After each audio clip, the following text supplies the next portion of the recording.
Workers of Perfect Business Systems Limited, the company which was awarded the controversial multi-million-dollar IT infrastructure contract, were on Tuesday locked up in the offices following a reported raid on the premises by officials of the Economic and Organized Crimes Office, EOCO.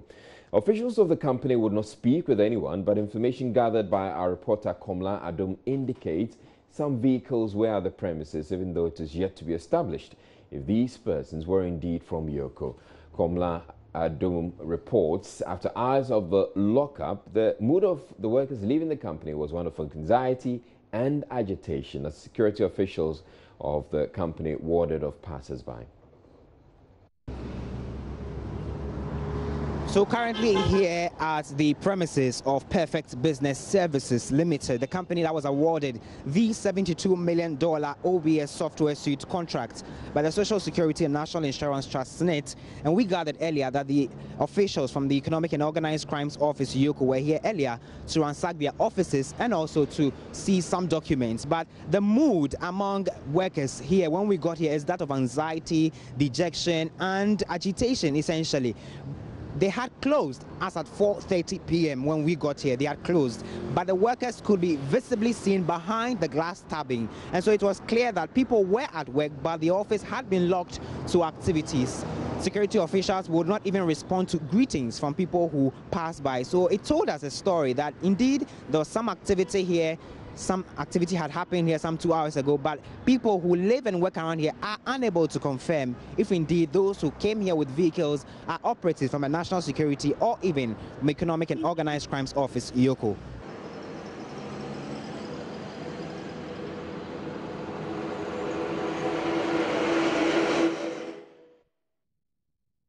In another development, the interdicted head of Management Information Systems at SSNIT could be made to refund all monies paid him during his tenure at the trust. SSNIT's top IT manager, Dr. Caleb Afaglo, was interdicted by the Economic and Organized Crime Office after he found out his claim of having obtained a PhD was untrue.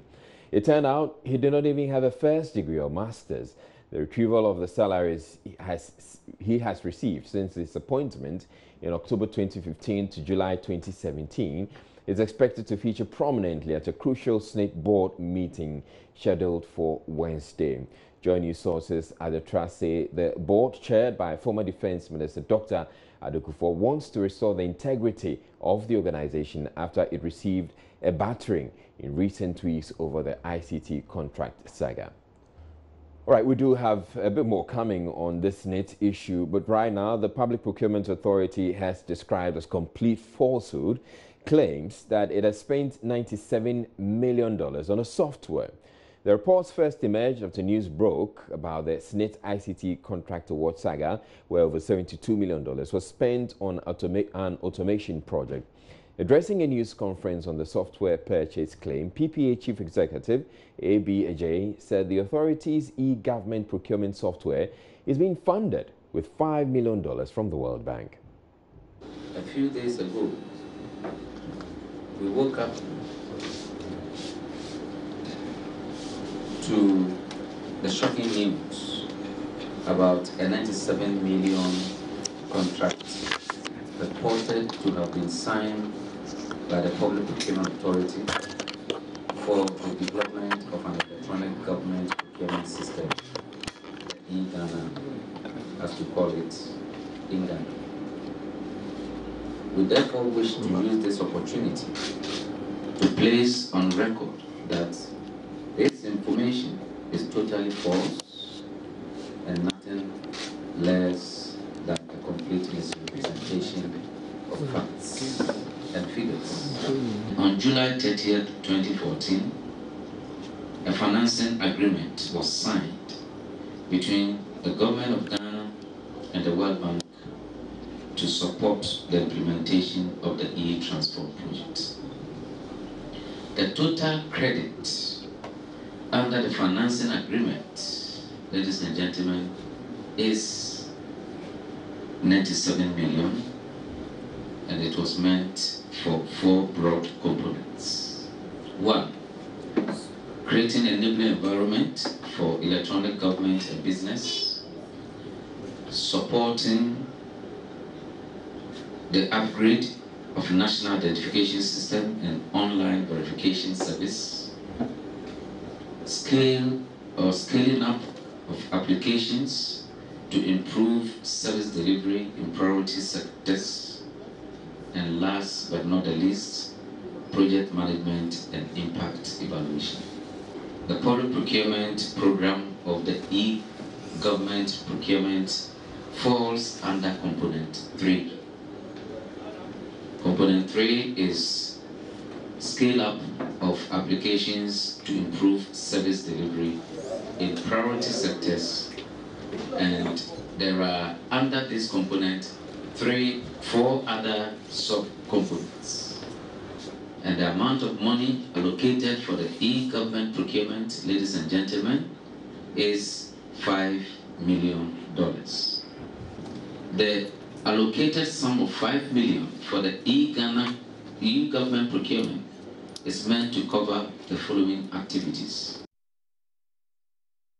Mr. J further explained, of the $1.7 million spent so far on the project, the PPA has followed strict procurement guidelines. After an international competitive tendering process for the selection of an application service provider,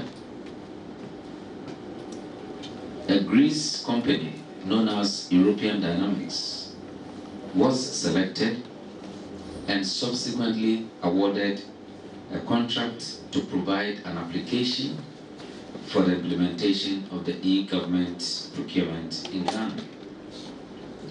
The contract was signed in June 2017 for the first phase of the implementation, which covers a period of 2 years. The actual contract sum amounts to $1,510,710 US. The component for VAT and taxes amounted to $264,374.25 US. Therefore, the total contract sum for the engagement of the application service provider amounted to $1,775,084 cedis, 25 cents, $84.25. In addition to the US dollar component of the contract, there was also a local component for the contract execution, which included data center services, which is to be provided locally by NITA for the hosting of the application at a cost of $423,433.34 Ghana cedis. This amount includes local VAT and taxes. This tells us that out of the $5 million allocated to the PPA for the e-government procurement project, only $1.775084.25 and 423,433 Ghana cedis, 34 pesos, have been spent to date. You're watching Joy News Prime. We're taking a break at this point, but we have more coming your way as far as the SSNIT scandal is concerned.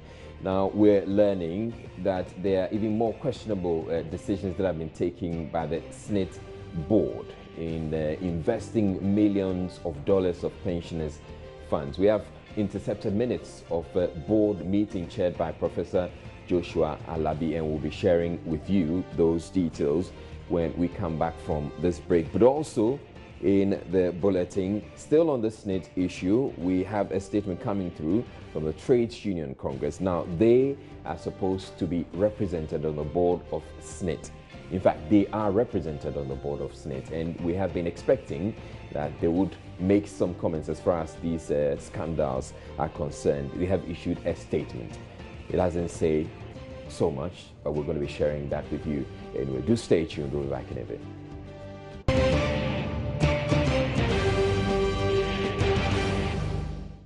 Welcome back to Joy News Prime. Now, the $72 million SSNIT software scandal may still be raging, but Joy News is getting more details on other questionable decisions taken by the SSNIT board in investing millions of dollars of pensioners' funds. Joy News has intercepted minutes of board meetings shared by Professor Joshua Alabi, in which decisions were taken not to go ahead with value for money and post-implementation audits into a housing project which cost the pensioner a whopping $150 million. My colleague Evans Mensah joins me in the studio with more on this development. Now, Evans, what more do we know about this particular decision taken by the board? So I'll stick to the documents that we have. And the documents that we have paint a picture of two separate board meetings following one another. I mean, it's just in the same stretch. One was in 2015 December. The next one was in the election year, January of 2016. And the first board meeting on this particular matter, and there's a context to this. So SSNIT decided to enter into a joint venture with Regimano, RSS, to go into a luxury, high-end development of buildings in the two areas, there's Klagon, and there was another one at Dunkuna, to develop these high-end structures. And then the entire project cost $250 million. SSNIT's part of the contribution was $60 million, was 60%, whereas the private developer share of it was 40%. So if you do 60% of 250, it boils on $250 billion essentially. And so the board had met and said, and had one of the key things on the agenda in that first meeting was to, because if you're expending $150 million, that is not your money, but pensioners' funds, you want to be absolutely sure that you're putting it in the right place and that there's value for money and that you get a return so that the pensioner can get its money. And so in that first meeting, these were the individuals who attended that particular first meeting. Professor Joshua Alabi himself, the chairman, was present. Mr. K.D. Boateng, who's the government rep, was present. Mrs. Regina Atuche, who is a government rep, was also present. Mr. Kofi Asamoah, you remember him, he's the former boss of the TUC. The Trade Union Congress. Yeah, and as I indicated earlier, we have a statement from the Trade Union Congress. So Mr. Kofi Asamoah was represented on the board. On the board at this particular moment. Mr. Prince Ankra, you also know him, he's the General Secretary of the Mine Workers Union, was also present at this meeting. Prince Naba Ahaji Azonka, also a Labour rep, was present. Terence Arodako, Ghana Employers Association, was present. Alex Frimpong, Ghana Employers Association, was present. Theodore Ni Akpe was present. James Adamu Koto, retired Security Services, he represented them. He was present as well. And Niaja Nabla is the General Manager, Finance, Acting Director General, was present. Now, absent from this first meeting were Honorable Munakwate, okay, the former Deputy Finance Minister, and Ernest Thompson, who is the Director General of them. They were not present. They were absent from this particular meeting. Now, the decision they took essentially is that let's do a proper value for money audit. Not only that, but let's get PricewaterhouseCoopers to do a post-implementation audit. The board decided that they should that management should engage PwC, the PricewaterhouseCoopers, to undertake an audit of the joint venture project at Klagon, being undertaken by RSS Developers Limited. That's the decision they took in the first meeting. So this was signed and sealed, and said we're going to go ahead with this. And remember that the date for this first meeting that we have was on the 15th and 16th of December. Now the second meeting then was called. The next time the board met on the 21st of January 2016. This time, Munakwate, the Deputy Finance Minister, and Ernest Thompson now are present. Now, the only person who is absent in this second meeting, who was present in the first, was Terence Dako, who is a Ghana Employers Association. Now, he, from what I understand, was very instrumental in pushing the first board meeting for the audit to be carried out. Now, he was absent in the second meeting. Now, the second meeting then decides as follows. And they preface their decision by stating the words I'm about to quote. The board appreciated the need to ensure value for money for all projects being undertaken by the trust. But this was their decision. After due deliberation, the board rescinded its earlier decisions with respect to the following. 1, a post-implementation audit into the Dunkuna Housing Project Cluster 9. 2, engagement of PricewaterhouseCoopers to undertake post-implementation audit of the Dunkuna Housing Project. 3, post-implementation audit on the housing project at Klagon. They had reversed the decision to conduct, although they had stated at the preamble that we appreciate that it's important. Now, these are the decision. This is the reason they gave for the decision they took. They said board also was of the view that it was inappropriate to select a consultant now for future audit. So they're not going to do an audit today. We are doing it tomorrow. We won't do it. And they explained. 1 is because post-implementation audit was a function under project management, and the board could request for the exercise if it deemed it necessary to do so. So as far as we're concerned, it wasn't necessary at that point. We can do it later.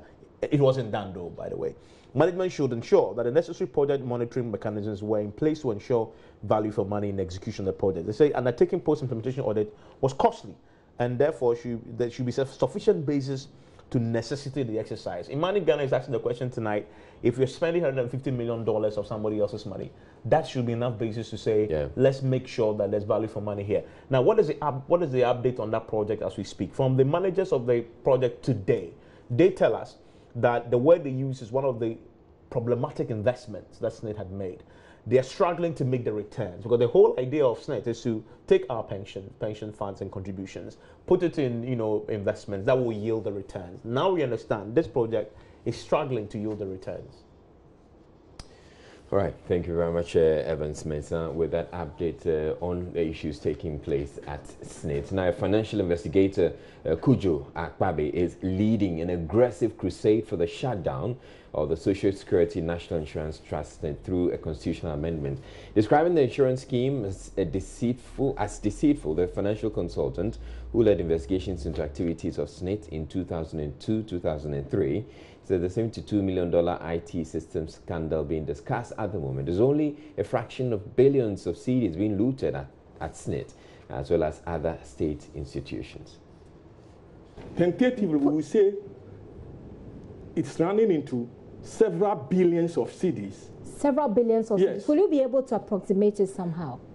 Well, I would say this exercise we did should be getting to about, in today's Ghana cedis, it should be close to 20-30 billion cedis. Okay, that's cedis.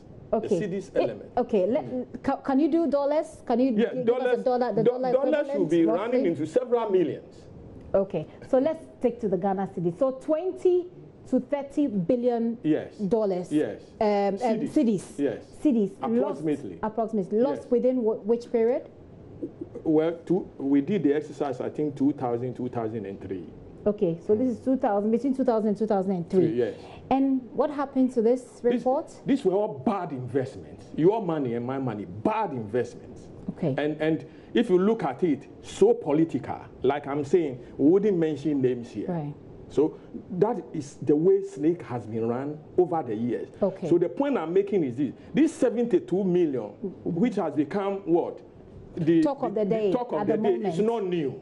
It's not new. Yes, that's the point I'm making. Let's tackle SSNIT itself. Government to carry out comprehensive audit of state institutions. And this story is dated when? Yes, Daily Graphic, Friday, July 28, 2017, by the current president. Okay. So we'll hold him.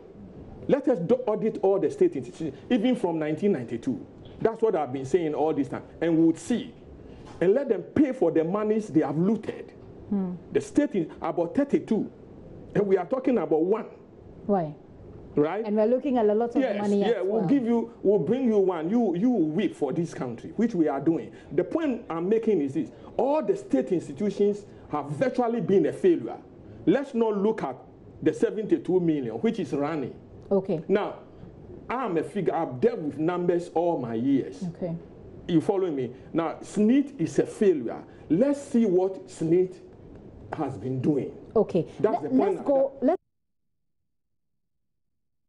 Well, this is not the first time we're hearing calls for SSNIT to be collapsed. We had Dr.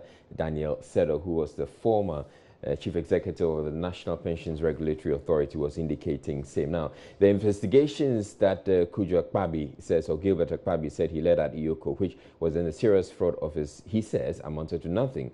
According to him, that's due to changes to leadership of the investigative body by successive governments.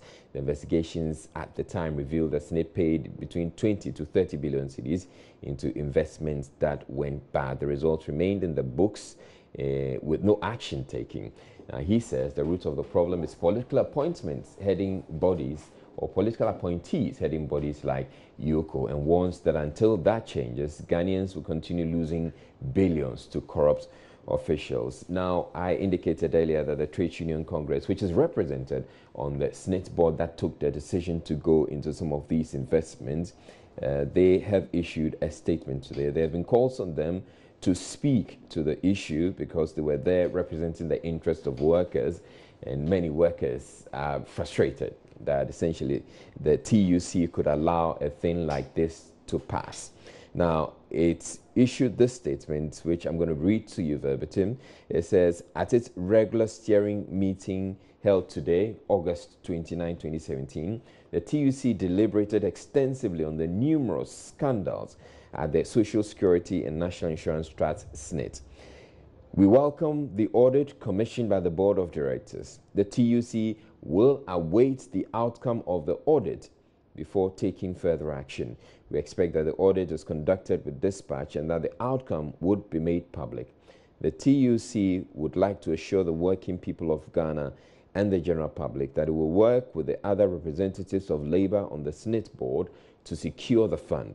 We urge managers of SSNIT to recognize that the retirement income security of millions of Ghanaian workers is in their hands, and that any act that jeopardizes the pension scheme will not be tolerated. And this is signed by Dr. Yao, he's the Secretary General, and he signed on behalf of the Trade Union Congress today, August 29.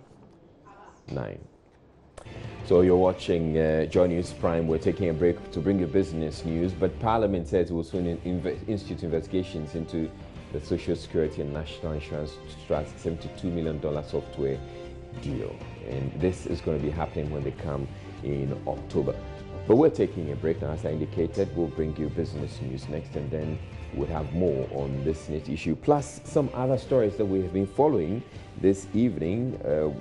Well, it's emerging that the local government ministry awarded a contract for the supply of 1 million waste bins. At the time, hundreds of those bins already purchased were wasting away at the various assemblies, which were to get the new stock. Stay tuned. Hello everyone, welcome to Business on Joy News Prime. Now, the Ghana Stock Exchange has suspended trading in shares of Cocoa Processing Company Limited, CPC, with effect from August 30, 2017. It comes just days after 5 other companies were suspended. According to managers of the stock exchange, the Cocoa Processing Company Limited failed to meet its continuing listing obligations in spite of several promptings. The obligations are failure to submit financial reports and failure to conduct annual general meetings. Now, a statement released by the GSC said the suspension of trading in CPC will be enforced until September 13, 2017, which is the deadline for the company to rectify the anomalies. Failure to do so will attract further sanctions as per the GSC listing rules. Meanwhile, a deputy managing director of the stock exchange, Eko Afeji, has been speaking about this, justifying the decision to suspend CPC. Because stock exchange and the capital market were generally being lambasted for not protecting shareholders, because EUT was a listed company, and it is still a listed company, the stock market decided to also sit up. So just yesterday, 5 companies had their shares suspended from trading on the market.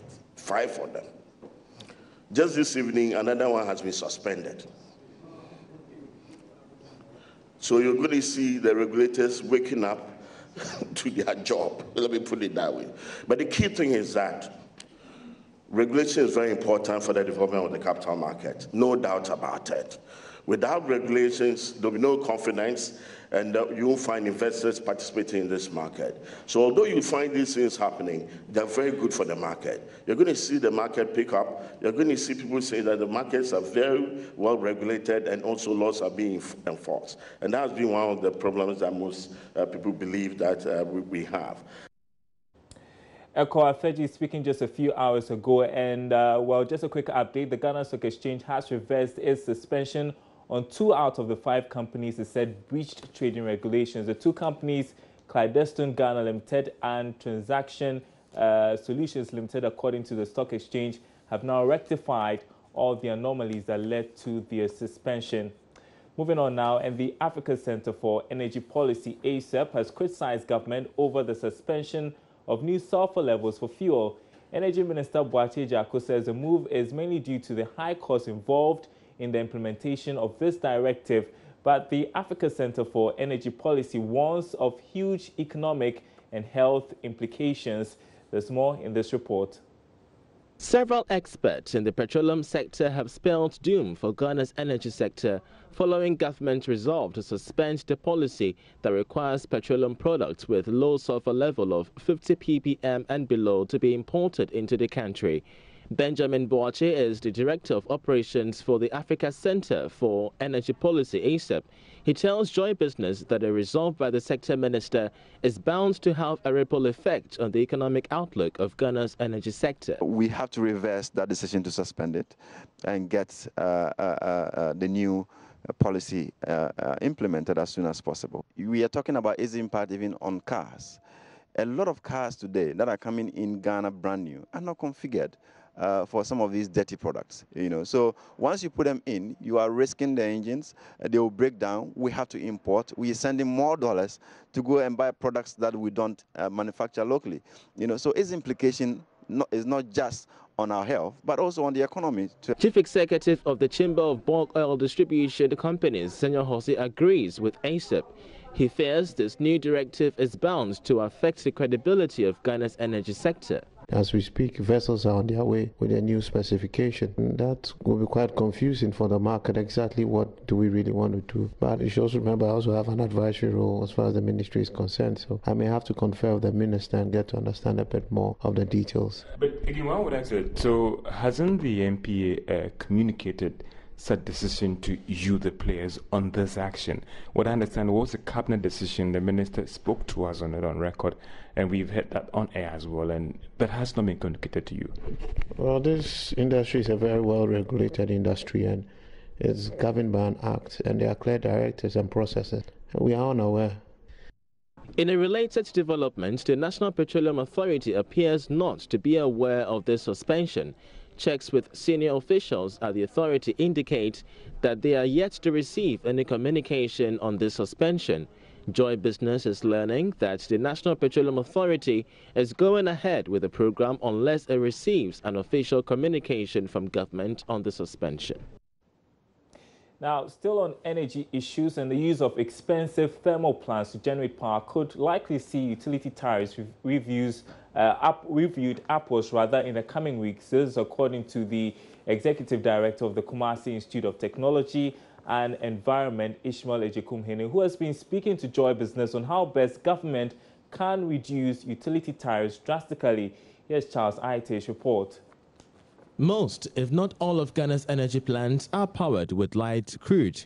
This development has seen tariffs in the country relatively high considering the high cost of energy production. Executive Director with Kite Energy, Ishmael Ejekumhene, tells Joy Business the trend of high tariffs can be reverted should the number of these expensive plants be reduced. Majority of the plants in there have been priced, their unit price have been based on light crude. Okay, so if you have most of these thermal plants switching over to gas, then it means that at the next review period, even if they are the same technologies, the fuel source would have changed. So the price should, under normal circumstances, be coming down. The only problem that we see is that it's also priced in cities. Okay, so assuming the prices are supposed to come down the fuel side or on the technology side, and you have currency depreciation or inflation, you might not see that the price is coming down, not because the cost of the technologies have come down, but other factors probably would have pulled it up. But in the long run, you know, the gas is the cheapest in terms of the thermal range. Is the, of course, people will say coal, but I don't agree with that debate, so I won't go in there. But the cleaner versions of the thermal plants, gas is the cheapest, especially if it's a combined cycle plant. So ultimately, if we have more of them and we start taking out the expensive thermal plants that we have in the system, like those that are running on light crude, even the car power one, if it switches over from heavy fuel oil to gas, it's going to be cheaper than the 14 cents that they are selling it to us, or it should be cheaper than the 14 cents that they are selling it to us. So yes, ultimately, the more we have gas component, or the proportion of gas-fired plants increasing, is going to have a long-term effect on tariffs. Touching on the state of Ghana's energy sector, Ishmael Lejikumhene charged governments to prioritize moves to clear all energy sector debts so as to redeem the credibility of the sector. In other news, the National Lottery Authority is working to ensure lotto marketing companies and retailers, as well as winners, no more pay the taxes on their earnings from the game beginning next year. This is ultimately aimed at boosting the revenue government generates from the sector. Unlike the current situation where government benefits by way of taxes from just about 15,000 licensed operators, the move is expected to rope in the over 500,000 illegal operators, popularly known as banker-to-banker. According to the Director General Kofi Osei-Ameyaw, the new strategy should also provide a lasting solution to the long-standing challenge with illegal lottery, which has deprived the country of the needed revenue over the years. We have had discussions with Ministry of Finance, and I think they share in our vision. And we are preparing some sunset clause to give us a period of time within which we will try to see that by withdrawing the tax component, we'll get more people operating as LMCs, and then more people staking with us, so that the more we get people, if the win ratio goes in our favor, we are able to recover more revenue than to take those small taxes. And then when we win, it is a small pool of revenue, because there are not many people patronizing. Mr. Osei-Ameyaw adds, this new regime is a win-win for all stakeholders, as plans are far advanced not to only distribute more lotto point of sale devices, but to introduce more value-added services on them. We're going to try and bring in, with the banks, we are also bringing VAS, value-added services, to come along with the lottery services, because the POS system or terminals has got so many channels, multifunctional, but we are only using a small one-unit aspect of it. So it's not economically responsible on our part to let equipment that can take on mobile banking, can take on payment of electricity, water, collect GRA taxes, collect property rates. And then also it can not only be a point of sale, but point of payment system. One can do money transfer, can pay school fees. The banks can have it as an agency, so you can transact business with your bank. You can pay bills there. You can withdraw a certain amount of money there. A whole host of businesses can be run on that POS system. And that's your business update. There's more news after this break. Welcome back to Joy News Prime. Members of the Believers House of Worship International at Opoigono along the Sprinter Road in Accra on Tuesday morning assembled for a church service in their auditorium, which was set ablaze on Monday. This was less than 24 hours after gun-wielding thugs, popularly known as land guards, attacked the church. Joy News' Maxwell Agbagba was at the church to see the congregation worship in the burnt auditorium.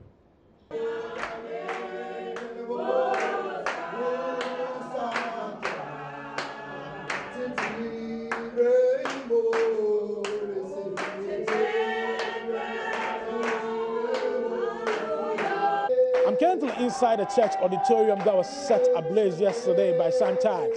Call it the strong defiance, even in the face of serious threats. Some of these church members have gathered and they are singing here ahead of the main church service that's scheduled to take place later this morning. But inside this building, the ceiling is covered in soot. The drum set is completely destroyed. The public address system would need some repairs. The offertory bowl cannot be used again. Everything in the house of God completely desecrated. I've been speaking to the foreman who was chased away by some of the tags. It's not the first time. They came here 2 months ago. I quite remember somewhere 19th June they came here with that same car and that same people. They came to burn our storeroom containing all our stuff that we were using for the building. So when they saw me, because they've been here before, they were able to make me up. And that they pointed at me that I should come. I said, no, I am not coming anywhere. Hence, they pursued me. So when they were not able to get me, then they went back into their car and picked up a gallon full of petrol. It is an 18-liter gallon, that one we call 4 gallon. Yes, it was full of petrol, so they went for it in their car, entered the auditorium, poured it around, and lighted the place. So I was hiding somewhere when I saw the flames coming up. The vehicle they brought the other time is the same vehicle they brought this time around too. But this time around it was branded NPP? It was branded, not the last time they came. NDC? It was no. The first time they came in last year, it was NDC. Okay. The second time they came, that was 2 months ago, it was NPP. And this is the third time, and it is the same NPP branded vehicle they brought. With all these, do you suspect that they're just using this as a ploy to let you think that they have maybe some top political actors behind them? Yeah, I cannot conclude the idea behind it, but I would say it is NPP who is in power now. So now we are not in the how do I say, campaigning season. So what is NPP branded vehicle still doing in town? That is what I will ask. God being so good, he wasn't short. So we know God's hand is in it. I see this as a blessing in disguise. Yes. Okay. Yes. Because to tell you, building a church is not an easy thing. We've invested so much.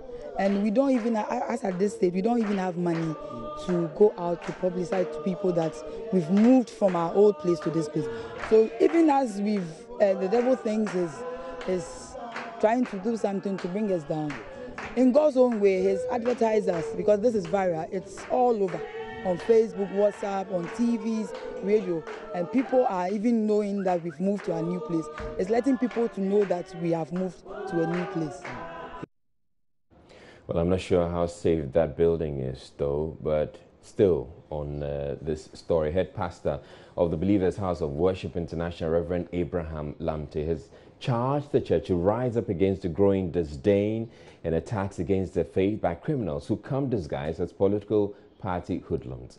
The recent attack on the church, according to the pastor, threatens the very existence of the Christian faith. Reverend Lamte also hinted that it's about time the church emulates the radical approach Muslims adopt in defending the Islamic faith in a bid to protect their own. He was speaking at a news conference following an arresting attack on the church at Ukbui Gono, a suburb of Accra. Radicalism and vandalism has no political colorations. No. Radicalism and vandalism has nothing to do with which party you belong to. Yeah. They are just being radicals. And we need to be very, very cautious, but bold. But we have the numbers. Of course. But we are hungry. If the church, that is the congregation, don't feel safe, we should be prepared to start losing them, because everybody is looking for safety and protection. They will start going to where if you touch them, the whole will rise against you. Somebody may be rejoicing as we speak that it has happened to me, yet the person wears the clerical collar.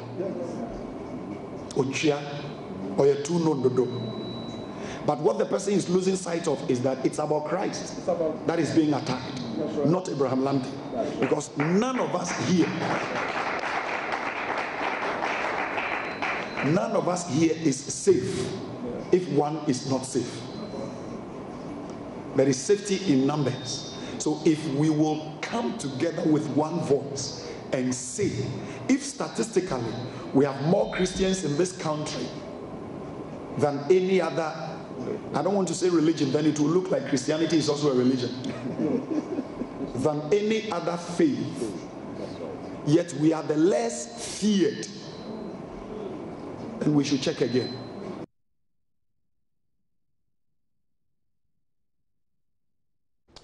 Now, Joy News investigations have revealed the Ministry of Local Government and Rural Development awarded a contract for the supply of 1 million waste bins under a certificate of urgency. At the time, hundreds of the bins they had already purchased were wasting away at the same assemblies which were supposed to benefit.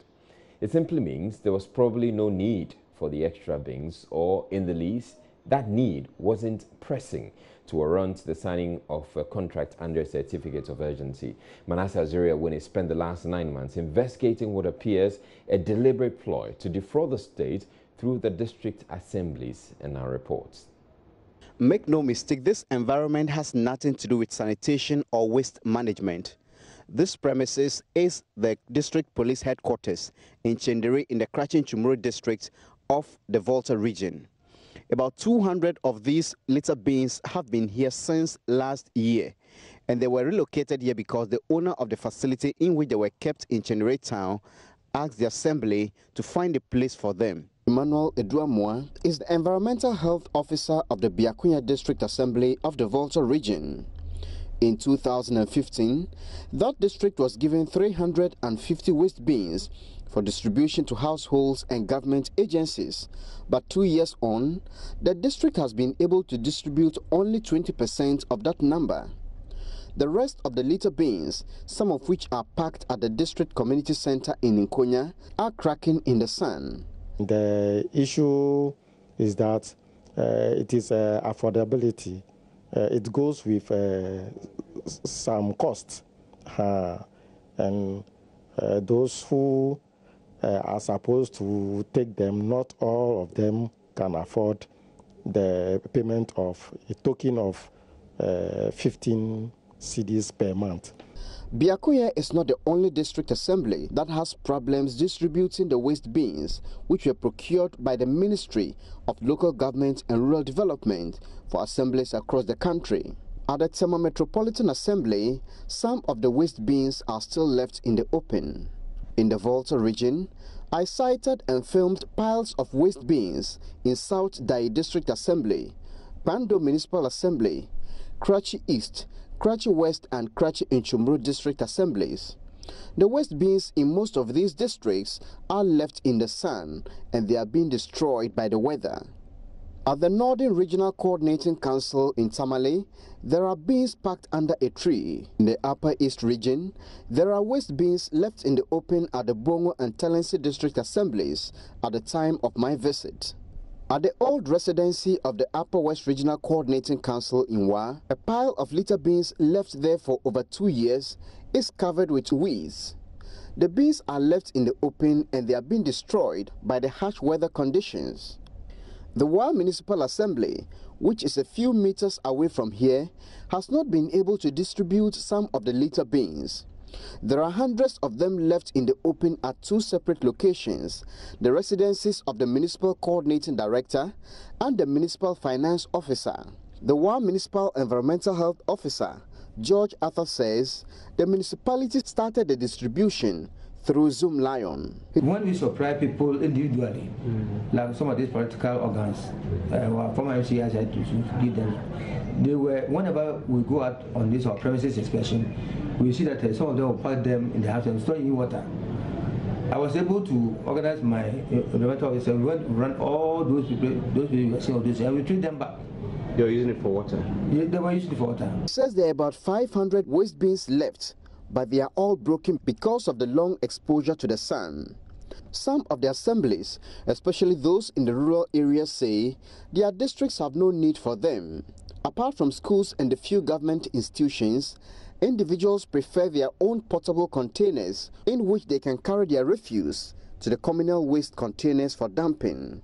In some of the districts, the residents who clamored for the litter bins were using them to store water. When the district assemblies realized this, they started perforating holes in them, so the residents stopped picking them. Another reason the well-established households do not scramble for the government waste bins is that some waste management companies also distribute free waste bins to residents and corporate entities, especially those in the urban areas. In Tamale, for instance, Jam Waste Management Service, a small waste management company, distributes free waste bins to residents who are able to pay for the collection of their waste. Actually, when we went into the agreement, we were offered the bins for free. Initially, I was asked personally how many would do for this place, and then I suggested one because I wanted to see how it would go. So upon doing some few business with them over some few months, I decided that there was the need for us to add an additional bin or two, and then that was how it was. And then we were given. Immediately we requested, we were provided, and then we started working with them. Joy News investigation has revealed that the contract to produce and distribute these waste bins was awarded to Qualiplast Limited, one of Ghana's leading plastic manufacturers. The company was to produce 155,000 waste bins to the Ministry of Local Government and Rural Development for distribution. The ministry took delivery of 100,000 litre bins because the distribution centres at the assemblies were choked. While the ministry was still struggling to distribute the 100,000 waste bins and go for the remaining 55,000, the Minister of Local Government and Rural Development, Collins Dauda, awarded another contract to 5 subsidiaries of the Jospon Group to supply 1 million litre bins and 900,000 packs of bin liners. This contract was awarded based on a directive from the Office of the President. The critical question that remains to be answered is why the ministry would award a contract to procure 1 million waste bins when it has not been able to distribute the 100,000 waste bins it procured 2 years ago. For Joy News, Manasseh Azore Arena reporting. Still ahead in the bulletin, 3 persons are going to spend 20 years each in jail for stealing $30,000 belonging to the Ghana Freedom Party founder, Madame Ekuadonko. Now, for Madame Ekuadonko, that's a very good reason why she should be voted for. I did well in my role to ensure that they were arrested. If I win the polls, I will do same.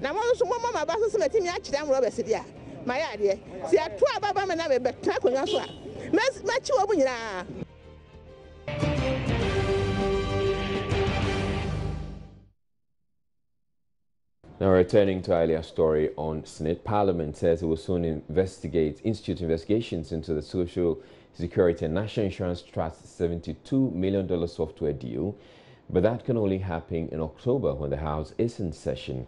The trust is currently being investigated by the Economic and Organized Crime Office, YOCO, for blowing $72 million on procuring and installing software and other hardware systems known as the Operational Business Suite, OBS, in a bid to digitize the trust.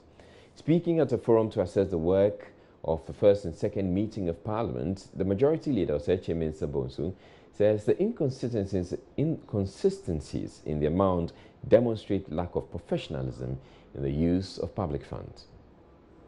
Just entered August, and August will be closing in a few days' time, and then we enter September. Now, our rules provide for some time to lapse. When a proposal is submitted to the Speaker to recall Parliament upon maybe a certain number of signatures having been applied.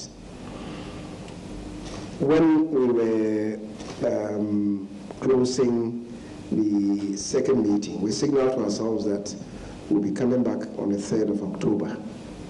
Or possibly a week earlier than that.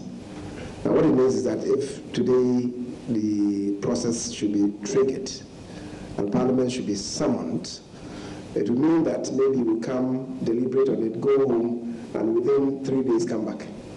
And that would not amount to a more profitable spending of the limited resources that we have. So we believe that if we come back, we can effectively deal with the matter. I agree that it's urgent and it should concern us. When we have expenditures bloating from the initial 24 million, later corrected to about 32 million, later corrected again to about in the region of 64 something million, and then today is 72. And we are still counting. Looks like the figure is still going to go up again. And certainly it's not the best. It does not amount to a proficient and a better use of the scarce resources that we have. Deputy Minority Leader James Klutsa-Avadjo, on his part, expects the leadership of Parliament to conclude its investigation into the 100,000 cedis paid members of the Finance Committee by the National Lotteries Authority to facilitate the NLA bill. There are certain bills, if you allow it to be taken through all the stages, which go beyond 2 or 3 days, it can affect the economy. For instance, if the budget is read, and then there is a financial bill to increase, let me use petrol. The price of petrol is to go up by, let's say, 10%. But you need to pass a law to become effective. Budget is read today. The minister made this announcement in the budget. If you don't pass that bill today, people will hold to suspend all issues and then pass it today, so that by midnight it becomes effective. People will create artificial honey. There should be a shortage. It will affect the economy. That is why we have this provision. So that when the budget is read and there is a financial bill that imposes tax or levy, you pass that bill that same day. That is why sometimes Parliament sits up to 11 p.m., 12 midnight to finish those bills, become effective so that people cannot hoard.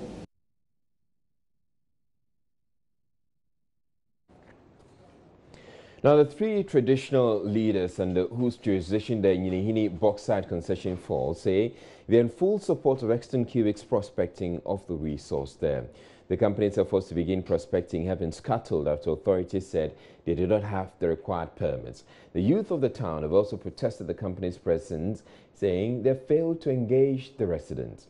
Spokesperson of the chiefs, Nkawie Penyinhene and Akusi Amankwa Mafo II, at a news conference on Tuesday, have revealed the chiefs have been discussing the concession with Exton Cubic since 2005, denying claims they have not been engaged. Prince Appiah's report. The three leaders from Nyinihini, Mpasaso and Kwawie communities are traditionally the custodians of the natural resource. Nkawie Penyinhene Nanakusi Amankwa Mafo II said the renewed discussions with Exton Cubic in 2013, even as some foreign companies failed to secure licenses to mine the bauxite in the community. He also refuted claims that Exton Cubic has been awarded the entire concession. He insists only 58% of the concession was given to the company. Exton Cubic Company Limited, a 5205 basin net 2017. And Yakuama dear, a idea, Danny Dane, and anonymous rents as in this one. Omuma, Yamuni Dinkitown. Ama Yansunyam, a Mumwaye, at the Kobo area, Santimera. Enti ebane sana na ha adwene enti ma ye ni brain pa yipa na fe mitin nsem a ye ka no radio so ne ye keka pa ha ne se ne ye no na e ha me he say Exton Cubic Company eduma a wono mo ye se bi eburu wo mo emfiti prekope ene ye na aban so na de concession e ma wo mo ena concession no nya hini bauxite concession nya ni nyira na aban de ma Exton Cubic Company Limited e mu 58% 58% was 58% ena aban de ama Exton Cubic. According to Nanakusi Amankwa, Mahfoud II Ibrahim Mahama, who is the half-brother of the former president, John Dramani Mahama, is a native of Nkwawie, and as such, the concession has not been sold to a foreigner, as speculated. Ibrahim Mahama, Ninchiri Omamia, Ninchiri Panin Kawiapeni. Sure. It is a group, Rebinas Ibrahim Mahama, Bemua. That's an answer what say Stone Cubic Company, engineers and planners for partnership with Via. Then they say Ibrahim Mahama or a bat, Sabi this year. A year Santima this year. Let's just one more be a partnership. No, they are the partner Befi. I was here Bonichi on my Jumanos a year. Nan Kenya Ibrahim and yet Stone Cubic engineers and planners, Ibrahim Mahama, and a bed two in the box site. And Kaya as Antimanki Bebo say, if it's Ibrahim Mahama, a bat.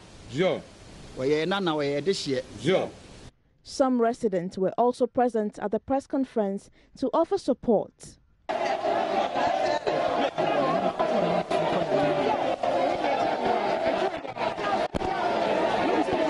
The leader of the group says they are optimistic young people in the area will get jobs when the mine begins to operate.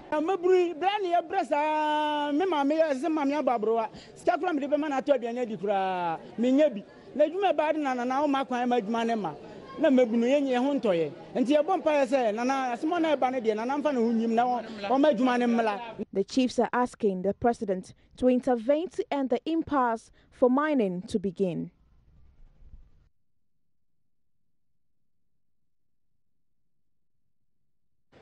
Mental health workers should become a lot more visible in communities across the country now, thanks to an initiative at the Christian Health Association of Ghana and UK Aid.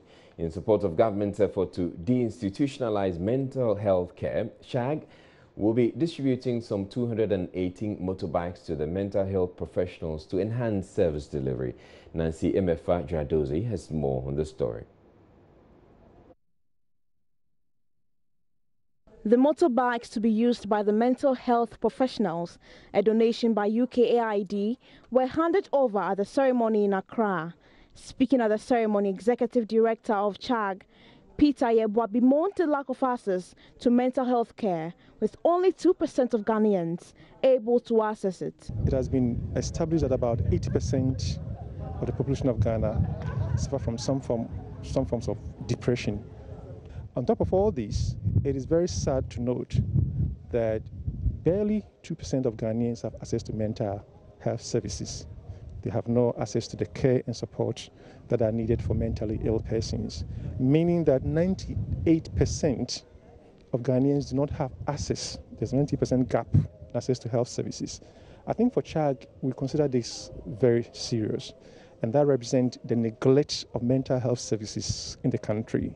And this is where we think that it becomes a duty of all actors and players to situate mental health service delivery within the main fabric of our health system. Presiding Bishop of the Methodist Church, Titus Awotri-Pratt, charged churches to refrain from keeping as inmates mental health patients, describing the practice as dehumanizing. There are some so-called prayer camps where people are sent there for healing.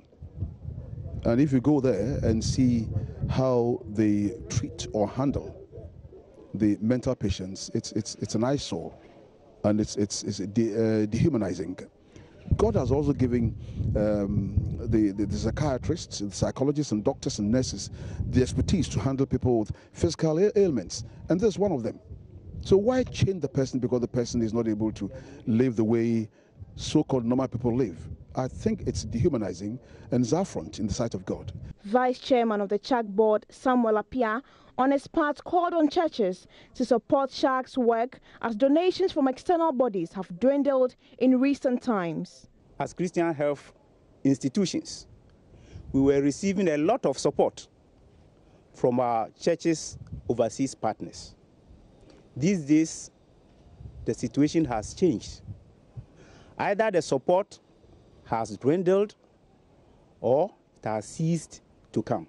Why? Because our partners are also tired, and there's the need for us to generate that resources that will be needed to support this sector from within. Beneficiaries of the motorbikes initiative have meanwhile been asked to use them for the intended purpose.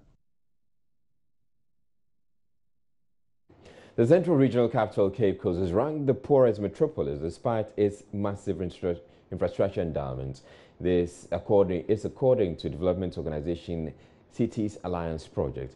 The organization, however, believes the city, with its massive potential, should be able to turn around its fortunes and is working with the Ministry of Local Government and Rural Development. Richard Kodunyako has been engaging shareholders on the subject. Of all the metropolitan assemblies in Ghana, Cape Coast is the poorest of all of them, and this has become a great concern for the people in this city. Our authorities have been finding out ways of correcting this. I have the Deputy Minister of Local Government and Rural Development here to share with us what the ministry intends to do to correct this so that Cape Coast, with its abundant resources, the tourism sector and all of that one would be harnessed to enhance effective development and efficiency as well. What has brought us here this afternoon is this Cities Alliance project, which is one of the interventions which is being pushed to try and look at inclusive development. We're doing a lot of development, but as to whether the development is getting down, that is where the focus is. The case of Cape Coast is not that bad. I think when we talk about poverty level, we are looking at central region. Cape Coast is not poor. It's not poor by any standard. Cape Coast is rich, it has everything. But what we are saying is that it has the potential to do better than what it's doing now. So this Cities Alliance collaboration with the local government ministry is supposed to look at what potentials are here.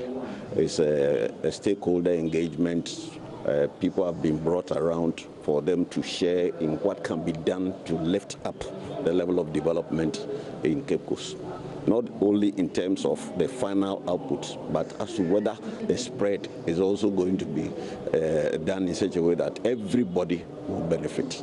We want to develop the services here, but to what extent are these services affecting or impacting on the lives of the people? That is the focus of this development.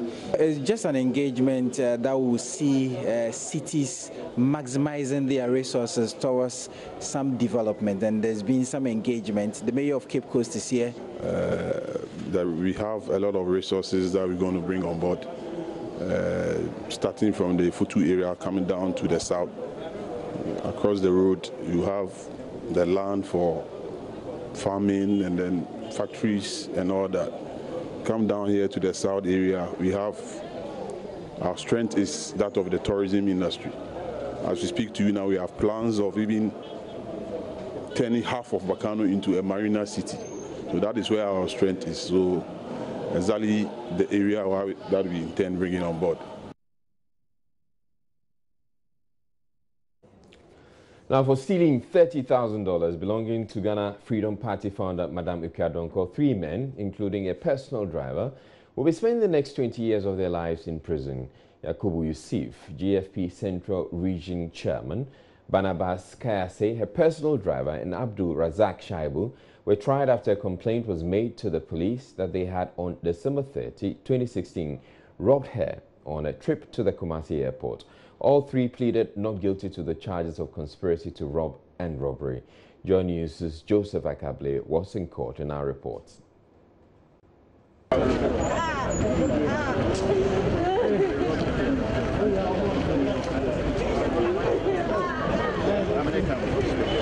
Reactions from relatives of the 3 individuals who for the next 20 years will be spending time in prison. And this was after Justice Abuaji Tano had found them guilty of conspiracy to rob as well as a robbery. They had pleaded not guilty to the 2 charges put against them. The narration that was put before the court was the fact that while Madame Ukua-Donkor on the 30th of December at 2:30 a.m. was on her way heading towards the airport out of the country to the United States of America, these 2 individuals who were in the vehicle with her and a third other person who who was also sentenced, came over with another vehicle, pointed a gun at the woman, and made away with a handbag which contained her travel documents as well as an amount of $30,000. The court was again told that the two gentlemen, a driver and a Central Regional party chairperson who was also in the vehicle, the driver slowed down the vehicle when they realized that the other accused person was in the vehicle was approaching their vehicle, ensuring that they had access to them. Madam Ekua-Donkor said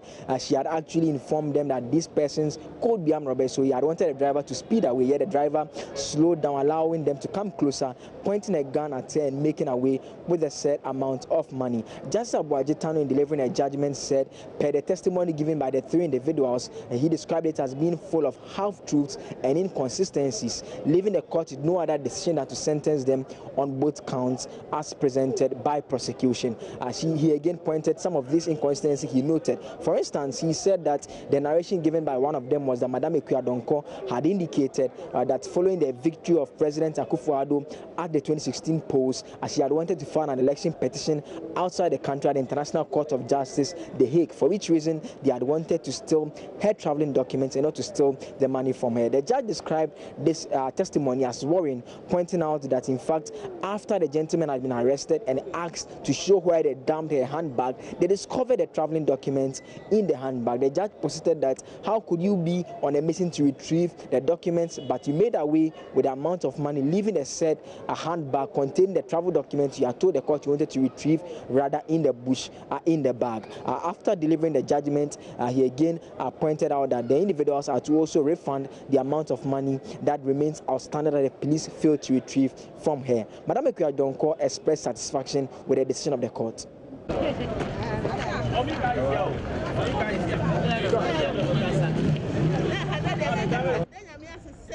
I am grateful to God that without committing any sin, someone who drives me wants to kill me and take my money. No, I will be coming. No, I didn't see passport to take it. I didn't. Oh, they are quite if not for you, I may have been killed. I thank you for your prayers. I did well in my role to ensure that they were arrested. If I win the polls, I will do same. My idea. See, I try Baba and I bet Taco. Match you open your eye. What the Akura going to have one to this one? What remains unclear is exactly how much money the three individuals had to refund to the state, as the police officials are also not clear on exactly how much is outstanding. But what we know for a fact is that they are supposed to refund the money to the state, apart from serving 20 years each in prison for conspiring to rob and also robbery. Reporting for Joy News from the Accra Circuit Court, my name is Joseph Akabli.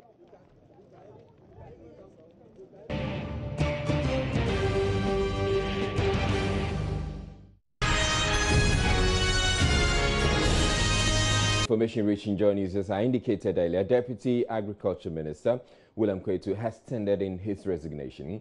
William Kwetu came under attack after describing Northerners or people of the northern region as difficult people. Director of Communications at the Presidency, Eugene Ahing, has confirmed this to Joy News that President Akufo-Addo has accepted the resignation. He joins us on the line now to tell us more about that.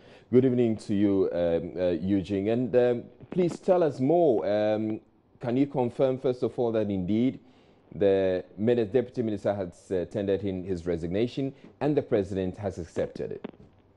Good evening, Israel. And yes, nearly an hour ago, the Deputy Minister for Agriculture, Honorable William Kwetu, came to see the President, the company of the Chief of Staff, Honorable Emma Parry, and tendered in his resignation from office as Minister for Deputy Minister for Agriculture.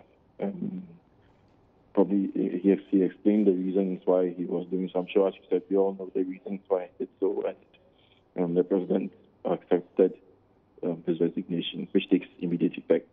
President went on to wish him the very best of luck in his future endeavors. So yes, I can confirm to you that the Deputy Minister for Agriculture, Honorable William Kwetu, has tendered in his resignation. All right. right, you indicated that we're all aware the reasons why he is sending in his resignation. But if you could share with us the content of this resignation letter. Unfortunately, I can't share the content with you. I've not been mandated to do so. But basically, he expressed his he expressed to the president his remorse over the issue, and also at least we all know he has apologized for comments, and he just at least told the president whatever embarrassment has been caused his administration as a result of this, and he truly apologizes for it. But we all know he has gone ahead to apologize publicly for those comments, describing them as unfortunate. So I believe it should end there. He has tendered in his resignation, and the president has accepted his resignation. All right, Mr. Ahing, the members of the minority have also been asking for him to resign from his position as Member of Parliament. Is this something that he alluded to or suggested in his resignation letter? Well, all I know is he was not forced to resign his position. He did so out of his own volition, and I believe, at least in his own ways and means, he believed it was the perfect thing to do. But as to pressure from anybody forcing him or coercing him to resign, definitely not. He did so on his own volition. Okay, so I was actually alluding to the fact that the minority in Parliament is actually asking him to resign his seat in Parliament. Is this something he indicated in his letter? No, not at all. Not that I know of. Such a response was not brought to my notice. If he intends to do so, I'm sure he will come out publicly to do so. But in his letter, no, nothing like that was mentioned. All right, thank you very much, Eugene Ahing. Eugene Ahing is Director of Communications at the Presidency, and he was just confirming to us that the President has accepted the resignation of the Deputy Minister of Agric, William Kwetu. He tendered in his resignation, and this resignation comes because in the last few days, it's turned out that he made some comments about people of the three regions of the north that have been described as disparaging. So we can, to a fair degree, say that that is probably the reason why he is resigning. And the Director of Communications at the Presidency just confirmed that the President has accepted that resignation. Right, and the reason why we have not been able to bring you the regular Journey Us Interactive has to do with the breaking news that came in. We're told that the Deputy Minister for Agric has resigned, and in the last few minutes we've been told by the Communications Director at the Presidency, Eugene Ahing, that the President has accepted his resignation. So that's the breaking news we've had in the last few minutes. You can get onto my page and retweet to that. But that'll be all for the bulletin. My name is Israelite. Thank you very much for watching. Have a good night.